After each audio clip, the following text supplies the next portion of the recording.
Population pyramids. A population pyramid is a demographic snapshot of a society or state at any given time. So we can look at these from the past, the present, or project off into the future. Now they're great because they give us a wealth of information about the characteristics of the people in that state. How many men there are, how many women, how many old people, how many young people. More importantly than that, the shape or overall structure of the population pyramid gives us great insight into what's happening in that society. Are they developed or developing? Are they in transition to something else? What's the fertility rate? Is the population growing or shrinking? Yes, you can tell all of these things just by looking at a population pyramid of a state and a whole lot more. So it's a great tool to understanding what's happening in states and regions around our planet. Let's look at the elements one at a time of what goes into each population pyramid first. Number one, the sex. Yes, great place to start. Population pyramids divide up the country into male and female. Males on one side, female on another. Much like your junior high school prom dance floor, but this is for the population of the entire state. So here you see Brazil, 2010, all the males in blue on one side, all the females in pink on the other. How delightfully color coordinated. Next element is the x-axis across the bottom, and this is the percentage, or more often than not, a total number of the population for each one of those little brackets. It starts at 0 in the middle, and it gets bigger as you go towards the edges, towards the male or the female side. For example, look at this one in millions. Okay, we see, if we look at the male side for that bottom light blue bracket, that it's 0.8, 1.6, 2.4, 3.2 million just for that light blue lowest category there on the male side, right? Now do pay attention to those numbers. Very important, because this isn't stagnant. There's not a standard for all population pyramids. An example, China, 2010. The population megatron of planet Earth, biggest population on planet, China. And you see at the bottom bracket there on the male side, this is in millions, and it's 13, 26, 39, almost 48 million folks on the male side just in that lowest tier bracket. As opposed to Greenland 2010 for this same bracket, the light blue bottom one. This is in thousands, and it's 0.6, 1.2, 1.8, about 2.0 thousand people in the same category. Wow, that's 2,000 to me and you. That's not a lot. The y-axis is going up and down in the middle of the population pyramid, and it's in 5-year age increments. They are age cohorts, or age brackets if you want to call them that. And you see, they start 0 to 4 years of age, 5 to 9, all the way up to 95 to 99 years of age. In the same example, looking at that bottom category, we see that now we were looking at the male side, 0 to 4 years of age. So male babies in this society, there's 3.2 million just below the age of 4. Let's look at a couple other examples to reinforce this. Ukraine 2010. Let's look at a different age cohort. 30 to 34-year-old males in Ukraine, there's about 1.7 million of them. In Uruguay, same male age cohort, only about 140,000 of them. And let's stick with U countries for one more, United Arab Emirates 2010.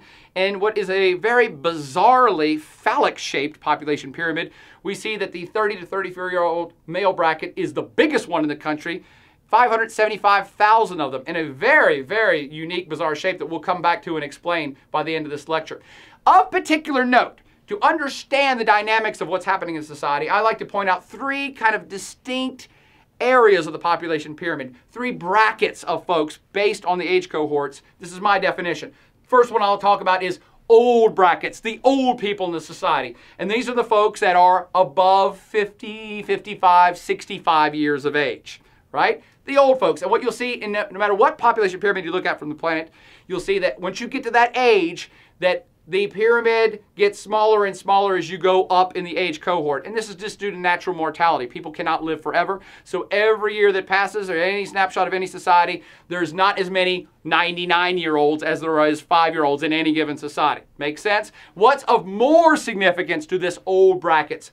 These are folks that don't do anything. And I'm not making fun of my old friends. I'm joining your age cohort soon. But what I'm talking about is the old brackets don't have babies. They don't have kids, so they're not contributing that.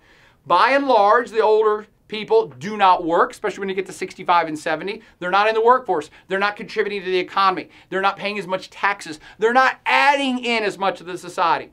On top of that, the older they get, they start to be a drain on the resources of the rest of the people in the society. So maybe great-grandma's in an old folks home now, and somebody's got to pay for that, and that's usually somebody younger, the kids or the grandkids. So the older you get, less contributing society, maybe even pulling from society. That's quite different from the most important bracket of folks in any state, and that's what I call the bearing brackets. And the bearing brackets are the age cohorts roughly 15, 16, 17 up to mid to late 40s, 45, 46 up to 50 maybe. And I wouldn't call this middle age, because it's not, because we're starting in the teens, but these guys are very important, and I call them the bearing brackets. Why? Because they bear the load of the entire society. These are the most important folks in any state. What are they bearing? First, they're bearing the children. These are the people that are having the kids. That is the future of the society. On top of that, they're bearing the load economically. This is the prime time of your work life, from 16 up to about 50, where you're working the most hours, doing the most, starting the most businesses, investing in the most stocks, investing, doing stuff, contributing, building the economy. These bearing brackets, these ages are the folks that do that. They pay all the taxes, or at least most of them. They keep the governments functioning. So these guys are quite important from a variety of standpoints. They also bear the load of all the old farts above them. So these are the folks that take care of the old folks and take care of the babies that they've had. So again, quite important, most important part of any society, those bearing brackets. Finally, of course, the baby brackets down at the bottom. These are under 15-year-olds. And like the old folks up top, they are pulling resources from society. They're babies. They don't work. They're not contributing to the economy. They are not paying taxes. They're not having other kids, hope, right? And the parents have to take care of them, so they're pulling resources from those bearing brackets. Now, again, it could be argued in some societies, well, I don't know, in Indonesia they have 10-year-olds working in the sweatshops building my Nike shoes. So yes, there are some exceptions, but specifically when you get down to under 10-year-olds, they're not doing much. They're pulling resources from those bearing brackets. Let's put it all together here. Brazil 2010. You see the old brackets up top, tearing off nicely, the older cohorts getting smaller and smaller. Every year that grandpa goes to his high school reunion, there's fewer of his classmates left because they're dying off, as opposed to the bulge there in the bearing brackets in the middle, the foundation of the society, and the little baby brackets down there at the bottom. Now, the old brackets don't change much country to country. The relationship to really pay attention to is the bearing brackets in conjunction with those baby brackets. What I mean by that is, when the baby brackets are wider, the base of the pyramid is wider than the bearing brackets, that means that those folks bearing the children there in the middle have a fertility rate of 2.1 or greater. Remember that number, 2.1 fertility rate? That's the replacement level. So if the base is wider and there's more babies than bearing people, that means that they're having 2, 3, 4, or 5 kids each. The wider the base compared to the bearing brackets, the more fertility rates going on, and the population's growing. The inverse holds true as well. If the folks in the bearing brackets are having less than 2.1, less than replacement level, the baby brackets will be smaller, less wide than the bearing. That's a very important situation to understand, to get that it makes 3 distinct shapes of pyramids, which are telling you everything about what's going on in the society. The 3 types of pyramid based on shape. Number 1, the classic pyramid shape here in Senegal 2010. The cool column shape in the United States 2010, and the intriguing inverted shape in Italy 2010. Intriguing because if you look at the bottom of the pyramid, it's actually an upside down pyramid. It's inverted. What's going on there? In fact, what are all of these shapes telling us? This is where the real insight comes in, simply by looking at the shape. Let's start with the classic pyramid. Obviously, it's shaped like a pyramid, the Egyptian pyramids, thus the whole term population pyramid. And you could also call this, aka a rapid growth rate pyramid. And that is a pyramid where the base is very wide. The baby brackets are much wider than the bearing bracket. What's happening here? Fertility rate is really high. Again, the wider the baby bracket compared to the bearing bracket, the higher the fertility rate and the faster the population growth rate overall. What else could we say about this Madagascar 2010 population pyramid? We could probably say a whole lot about what's going on in the society based on these things. Demographically, what stage are they in? Remember the transition? Probably mid-stage 2 to late stage 2 or early stage 3. They certainly have not gotten over cultural lag because the population is still booming. Economically, what would be going on in a population scenario like this? Probably most people are farmers. Most people are rural, not urbanized. Maybe the folks that are urbanized are industrialists, working in factories. We would also say, well, look at the top tiers of the age cohorts, not a lot of folks living past 75 and 80, so healthcare may not be that great, longevity's not that great. I would bet that infant mortality is probably pretty high. They probably don't have a lot of access to healthcare. You could say a whole bunch of things about what's going on here. They probably mostly export agricultural commodities or low-valued industrial commodities or raw resources. All of this you can tell simply by looking at the population pyramid. And probably a whole lot more that I'm missing. But let's get to the next shape, the cool column, or AKA the slow/stable growth rate. And that is exactly what it's saying. It's a column. It's no longer really even a pyramid. The bearing brackets are having almost exactly a fertility rate of 2.1 replacement level. And year after year, it's the same number of people in the bearing brackets as the kids they're having down at the bottom. And as it perpetuates forward and those kids get older, they have 2.1 as well. In this scenario, what can we say about the society? Fertility rate, 2.1. Not exactly every year. Some years it's 2.2, 2.3. Other years it's 1.9. But overall, it's right there at the replacement level. That means the population growth rate is stable. It's not growing at all, or it may be growing slightly, or just shrinking very slightly. Demographic stage, obviously, stage 4. Maybe late stage 3, but going into stage 4. Fully developed. Most people are urbanized. Most people live in a city. Economically, these folks working in the service sector. And again, they're urbanized, so cost of living is high, and access to healthcare is high, and women going into the workforce much later, so family size is smaller. All of the things we talked about with demographic stage 4 are in effect here, and people simply have 1 or 2 kids, 2.1 kids each.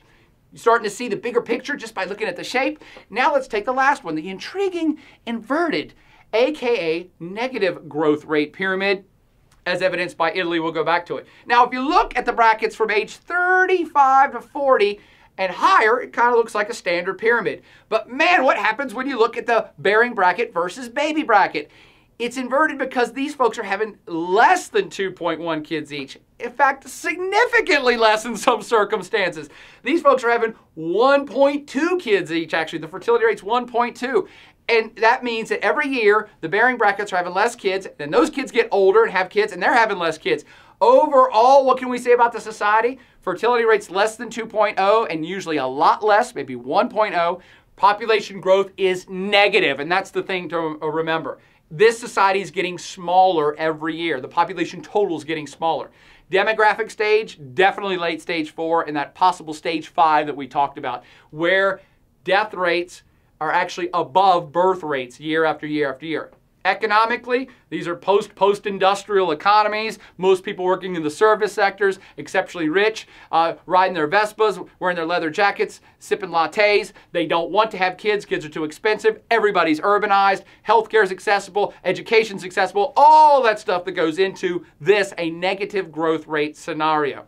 Now, these things change over time. This isn't a stagnant snapshot. Things happen over time in a society. You know, the demographic transition occurs. The transition, they change, and their population growth rates change as the society changes. And we can see this in these pyramids. Let's look at example Vietnam. Vietnam, bam! Year 2000, we look at Vietnamese pyramid and say, wow, that's a classic high growth rate pyramid. Perfectly, we understand what's going on, high fertility rates. Whoa, hey, look at those bottom brackets. How cool is that? In the bottom 0 to 4 and even 5 to 9, you see that it's starting to tuck in a little bit. You're physically seeing the cultural lag being overcome in Vietnam and those bottom baby brackets, and they're starting to have less. The fertility rate is starting to decline right there, and this is the year 2000. Let's project ahead to 2025. Kablamo. Wow, in just 25 years, the society has gone from what was easily a late stage 2, early stage 3, and now they're late stage 3. They're stabilizing their population. Maybe they're even stage 4 now. It's a column. It's gone from a pyramid to a column shape in just 25 years. Let's project ahead another 25 years. Vietnam 2050. Holy cow, look at that. It's an inverted pyramid now. So just 50 years in Vietnam, we see it going from a classic pyramid shape, high fertility, high population growth rate, go all the way through the transition to possible stage 5, where indeed it's an inverted pyramid, fertility rates are less than 2.1 replacement level, and the society is actually shrinking year after year after year. Get it? However, we need to be aware of one more term called population momentum, because while we've been describing this transition which is going to occur and does occur in societies, which affects the fertility rates and overall population growth rates and therefore population totals, it doesn't always play out one-to-one. Sometimes the fertility rate may decline in a society and the growth rate even stabilize, because remember, rates per thousand. And those things can stabilize or even decline, but the overall population can still sometimes grow. What? I know, that sounds confusing. Let's look at an example to explain this. India. Let's look at India for 50 years, starting in 2000. India's 2000 pyramid, classic pyramid. High population growth rate, high fertility rate. I mean, just look at that. Every age cohort gets bigger and bigger and bigger. Fertility rates are 2.5, 3, 4, maybe 5. And I'm going to point out a whole generation. Let's look at one generation, kind of one family. Let's pretend it's all one family tree. Let's look at some 50-year-olds in the Indian society back in 2000, of which there are about 40 million in the entire age cohort, male and female. So about 40 million people, age 50 to 54.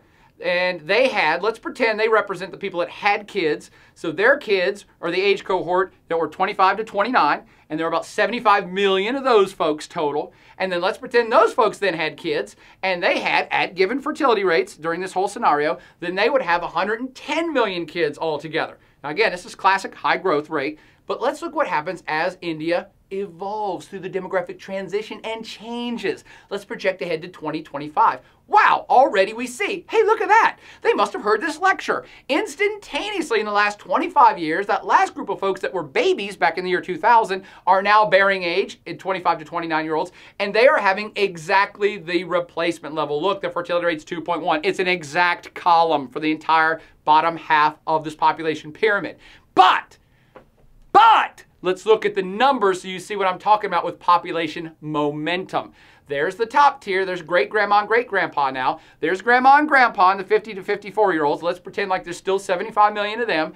These are the kids that they had, the 25 to 29-year-olds now, and they had 110 million of those, and now those kids are going to not have 3, 4, or 5 kids each. They're going to simply have replacement level, but that replacement level is now 110 million folks. Are you starting to see how that these population momentums make for like a snowball going down a hill? It may the growth rate may stabilize, but you've pushed this big snowball down the hill and it's going to continue to gather speed and gather mass. Project ahead another 25 years. India, 2050. Holy crap. You can see the shape. Yes, it is definitely a cool column. Stable population growth rate overall, maybe even starting to invert a little in those bottom categories. But what has happened, we'll put in the tiers again, those 110 million kids 50 years ago that had 110 million kids that are now 25-year-olds, and those guys are going to have 110 million kids. So what happens over time is at whatever time period the stabilization occurs, the replacement level is hit, then the pyramid, like a full-figured gal, has to fill out its pyramid to get to that column shape. And it does so at the expense of an increasing total population. Knowing this, we can say with 100% certainty, India will be the most populous country on the planet very soon. It will overtake China simply because of population momentum. Even though everybody right this second may be only having 2.1 kids, the overall population total will continue to expand and take over China probably in the next 10 to 20 years. Now, finally, these pyramids reflect long-term trends, but they can also show historical events and cultural tendencies. So again, they're a very powerful tool to look at lots of different things that are going on in society. For example, you can see governmental policy, like the one-child policy in China. What was that all about? Well, China, much like India right now, understood decades ago that their population was growing very fast. Maybe too fast. And they said, hey, we want to rein it in. So the Chinese implemented a government policy where they taxed people heavily if they had more than 2 kids. If you only had 1 kid, they didn't tax you at all. You have 2 or more kids, you're going to pay through the nose. I think a lot of people think that the Chinese government went out and like bayoneted the second kid. No, it's nothing like that. It's a tax policy. Your government does it too. So if we project back, we look at China, the year 2000, we see that they actually implemented this policy in 1970. So if we were looking at the China 2000 pyramid, we'd look at 30-year-olds and we say, hey, look at the 30-year-olds. Those are folks that were just born in 1970. And we see that if you look above the 30-year bracket, it's a perfect population, classic pyramid, high growth rate. But right after they implemented that policy 30 years ago, look at what happens. Wow. They start to reel in the fertility rate almost immediately, and the size of those baby cohorts starts to go down quickly. We can also see cultural characteristics in these population pyramids as well, in terms of male favoritism perhaps. And India is a classic example of this, because in most populations, and this is the animal world and the human world, Mother Nature takes care of itself. And when a male something and female something have to get together to have a baby, nature provides that there's about 50% roughly born male, 50% born female. But look at India here in 2010. Look at the baby girls between the age of 0 and 4. Follow it down, there's only about 55 million baby girls under the age of 4 in India. Look over to the male side. Wow, there's 65 million male babies under the age of 4. That's not natural. What's going on here? Male favoritism. In Indian culture, the females have to pay a dowry to the male when they get married. So it is more economically conducive to have male babies. Therefore, when they get the marrying age, people are paying you. And this manifests itself, this is not very fun stuff, but it manifests itself in aborting female fetuses, but also female infanticide to babies. So this is very real, and you can see that in the population pyramid. Finally, let's look back to our UAE example. We said, what is going on with this bizarre pyramid with this huge phallic projection out of the male side of the pyramid? Is this simply a matter of male favoritism as well? Initially, that would be a very good hypothesis, but the rest of the pyramid doesn't play it out. It's pretty well balanced for babies. 0 to 4 is about the same female as male, and old people is about the same male to female. So what's going on with this ginormous bulge in the male side? Not a question I typically ask. But if you start to investigate this a little further, what you find out is that what does the UAE do? The United Arab Emirates? They produce a lot of oil, a hell ton of oil.